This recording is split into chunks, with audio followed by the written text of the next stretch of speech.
Reading.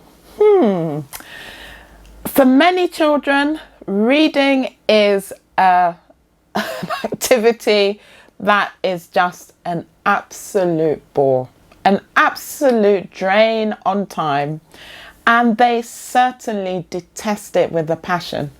They have to be coaxed all the time, always seem to be distracted, looking for a reason not to read, taking ages just to get that same book they've been reading for the past how many weeks out, pretending they've lost the book they were reading, and then taking another lifetime to find a new book to read.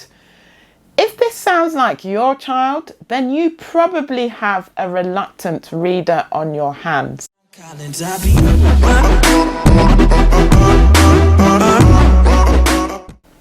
Hi there, my name is Joyston Akufo. I'm the Managing Director of Geek School Tutoring, and today I'm going to talk about how you can tell if you have a reluctant reader and what you can do about it.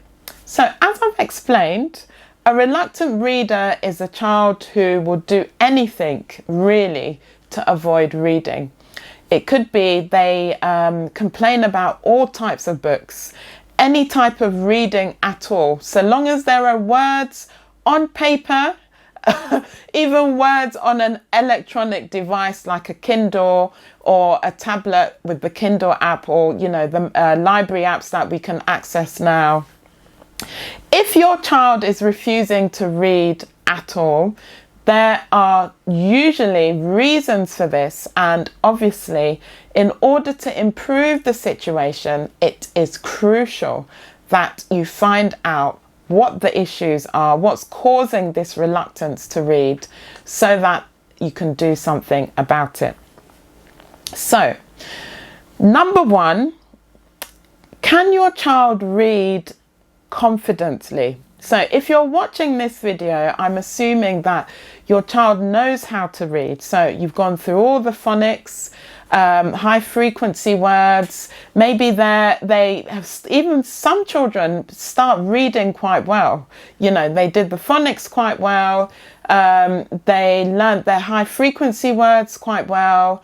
They started reading chapter books, the early readers books and so on very quickly, and then something goes wrong. Clearly something breaks that progression, and all of a sudden they seem not to want to read any longer. I'm seeing a lot of this where as a result of the lockdown.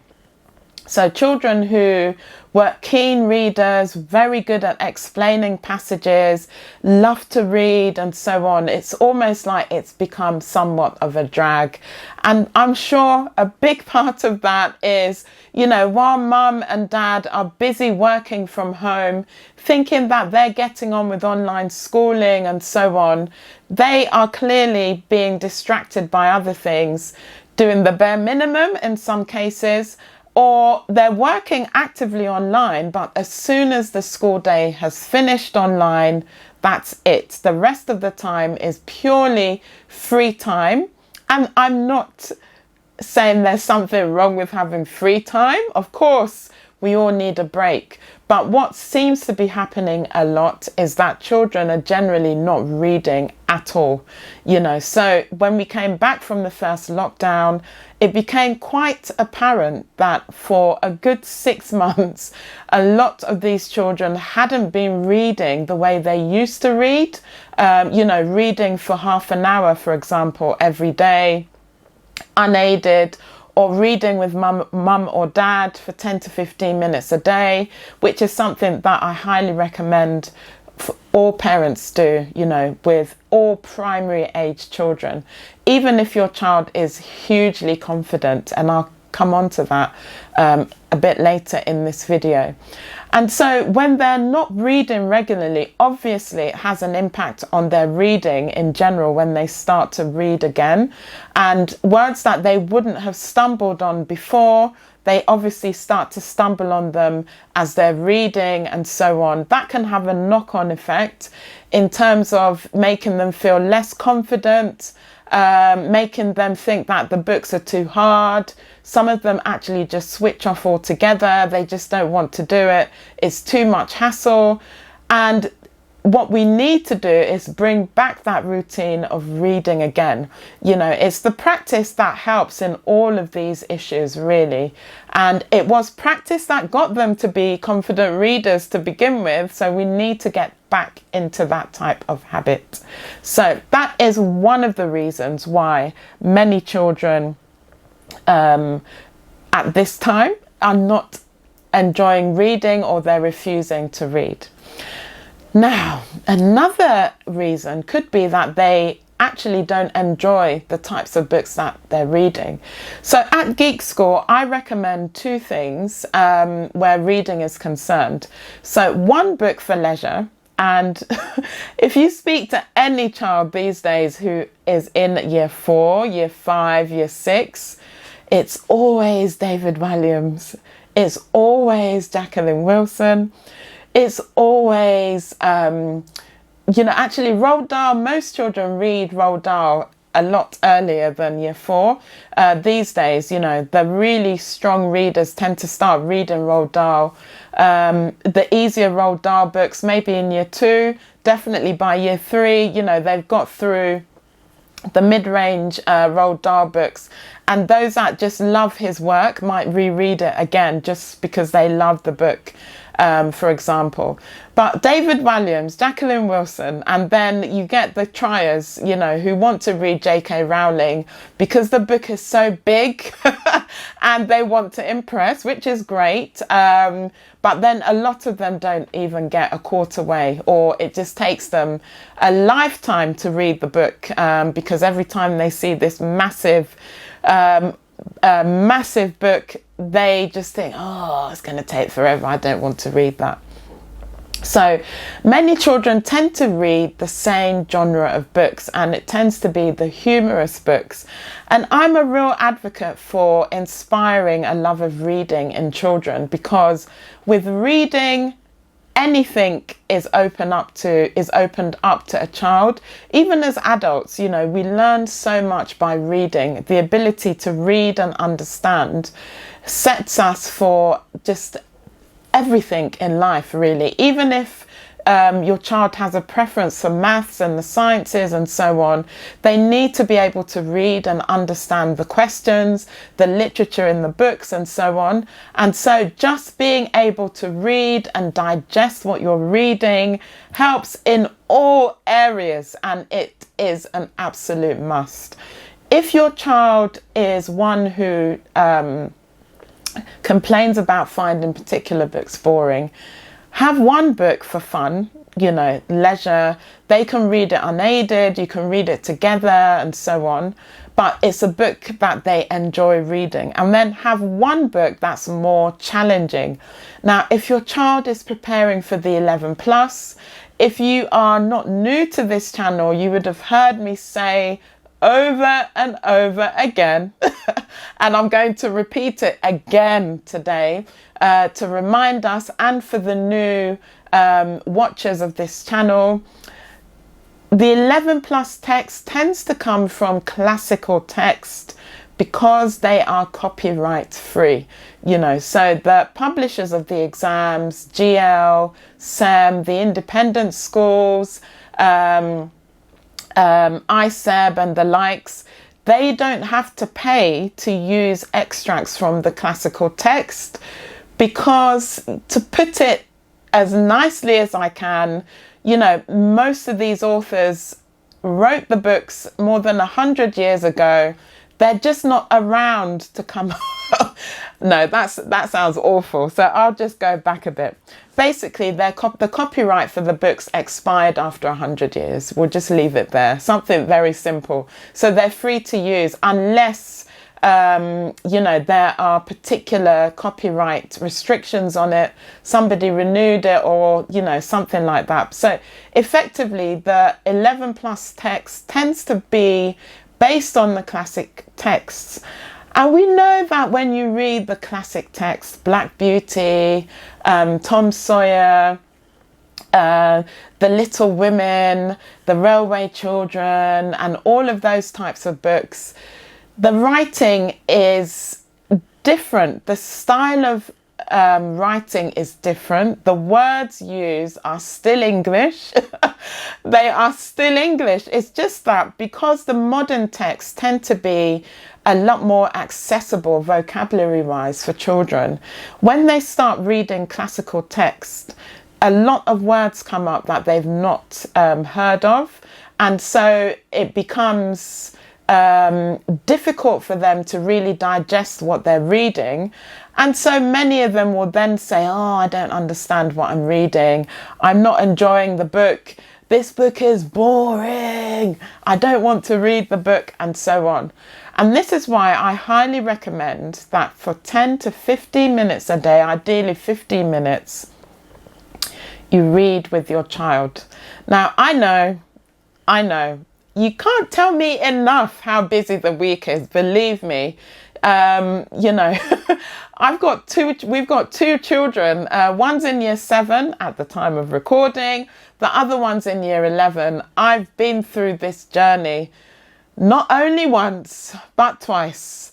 And yes, they have all these extracurricular activities, homework from school, and all of that. But you can definitely find 15 minutes in the day. You know, whether you do it on the commute to school, be it on the bus or in the car, where you're actively listening to the reading, obviously with your eye on the road. Please don't come back and say, I listened to your advice and I ended up driving in a lamppost or something. That is not what I am suggesting at all. But, you know, we can multitask, So while that reading is taking place, as you're listening to your child read, there'll be words that crop up that you may rightly think, actually, do you know the meaning of that word? What does that word mean? Have that dialogue about it. And you can also ask your child to explain what they've just read. What does that paragraph mean? Why do you think the character feels the way they do? What do you think is happening next?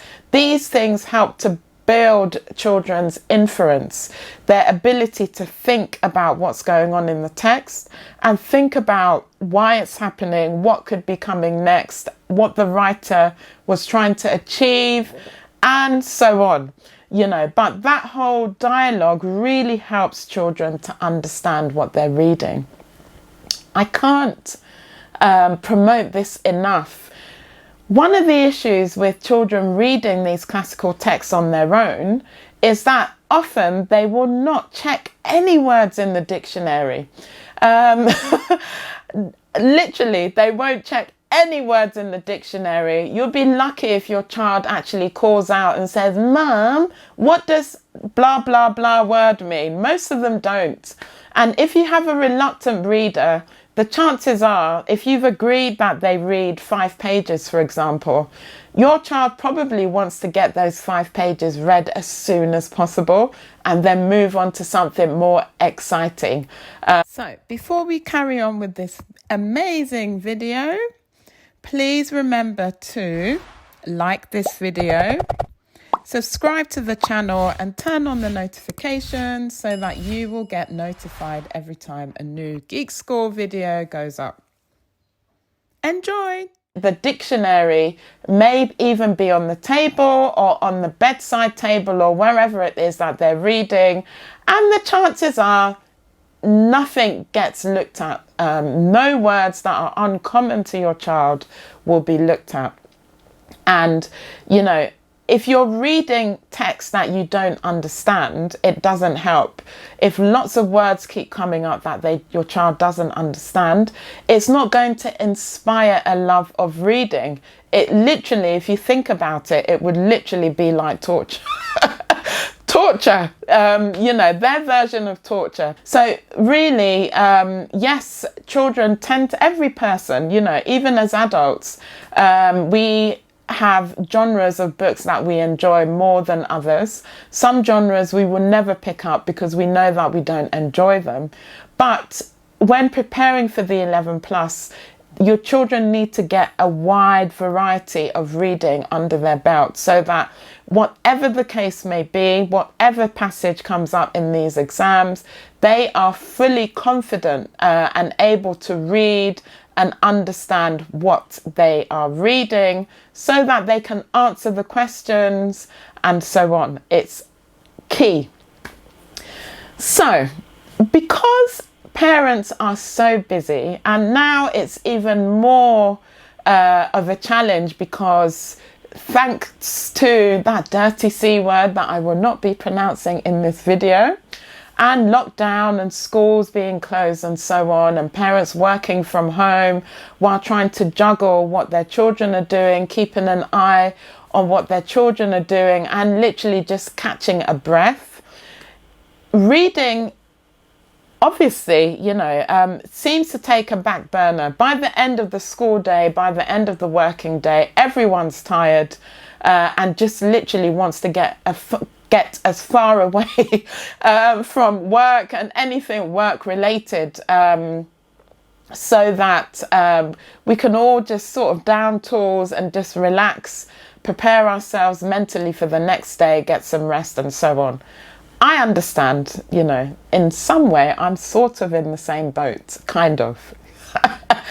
Anyway, so at Geek School, because of this passion for ensuring that children read and enjoy reading, we have a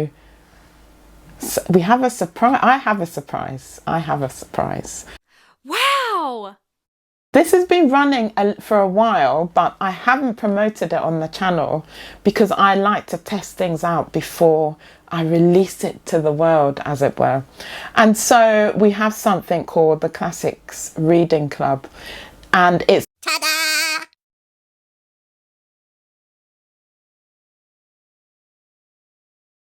It's been running for just under 3 months. It has been absolutely amazing. So what's the Classics Reading Club? Basically, it's an online reading club where we read a text, a classical book, and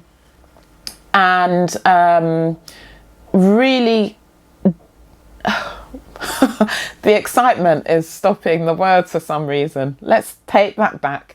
We get a classic book and we really break down the meaning of the book.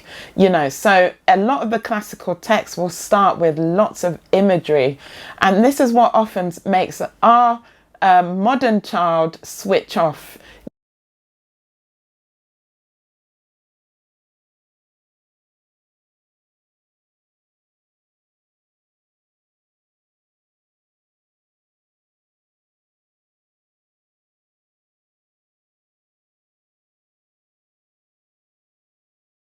Lots of description about the valleys and the fields, and how, the Smith family live yonder to the field, which is next to the river and in the next town, and so on.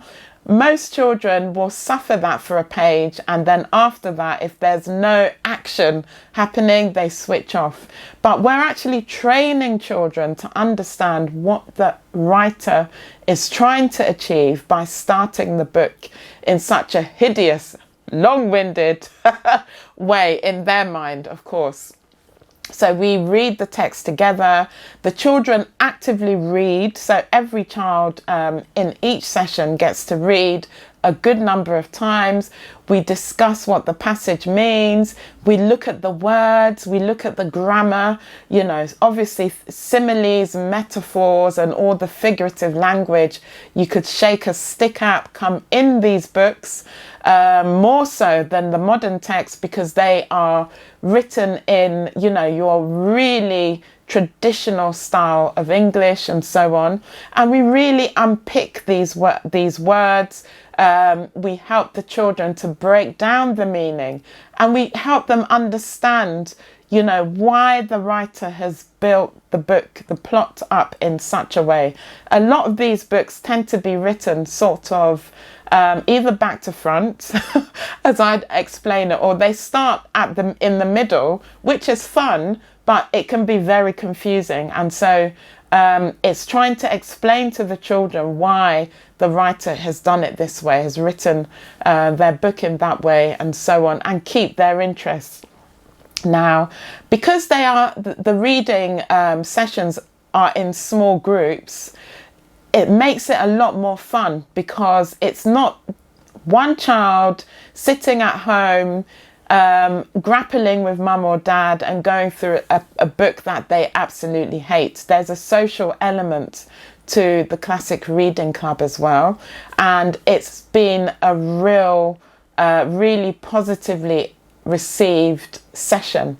And so at Geek School we'll be running not only the one on Saturday, which holds at 3:30, but during the week as well. They last for a whole hour. Can you imagine? A whole hour. But somehow the children really enjoy it, and because we make it enjoyable, obviously. It's been a real godsend. So the Classics Reading Club can almost replace what my recommendation for parents to do in terms of reading, like 15 minutes a day. You can get all of that done in one session per week, or the children can join, more than one session a week.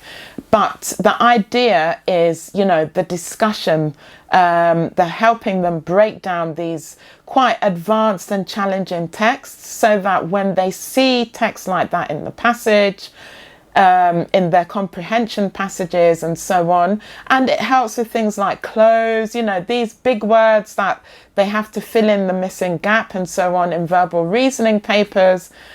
It really helps, and so it's been amazing. So somewhere in the description, wherever you're watching this video, you will see the link to the Classic Reading Club, and it's basically on geekschool.co.uk/geekworms. Can I think it was either Sufyan or Shemail, one of my students, they're twins, and I'm trying to think which one of them suggested Geekworms, but thanks to you, that's what it's called. So geekschool.co.uk/geekworms, and there is another special offering on there, but I'm going to keep that one top secret. If you go on the Geekworms, geekschool.co.uk/geekworms link, you will get a bit of an insight about what this other amazing offering is, and I know that you'll be as excited as I am, because we're on the cusp of releasing that. It's all to help children build up their confidence and help inspire their love of reading again, or inspire it for the first time, wherever they are at this in the process. I feel like I've said a lot at this point. How long is this? 22 minutes, my word. All right, so that is everything that I wanted to talk about today. Thank you so much for watching. I want to thank the community of you here on the channel. I see your comments about school interviews, helping each other and so on. It really warms my heart. I can't explain that enough. Please keep at it, keep helping each other. And if there's anything you would like me to discuss in one of the videos, as always, put it in one of the comments, and I always try to oblige, because the Geek School Tutoring channel is here to help you get your head around everything to do with the 11 plus and more, SATs, GCSEs and so on. So that's it. Have you shared any of our videos yet, by the way? Have you shared it to any friends or relatives? You know you should. Everyone deserves to get a piece of the action. Share the love. Share it with at least one person you know, so that they can really enjoy what you've been enjoying so far, and we will build a wider community helping parents and children navigate this thing called the 11 plus and much more. Thank you so much. See you on the next one. Bye. Collins, I be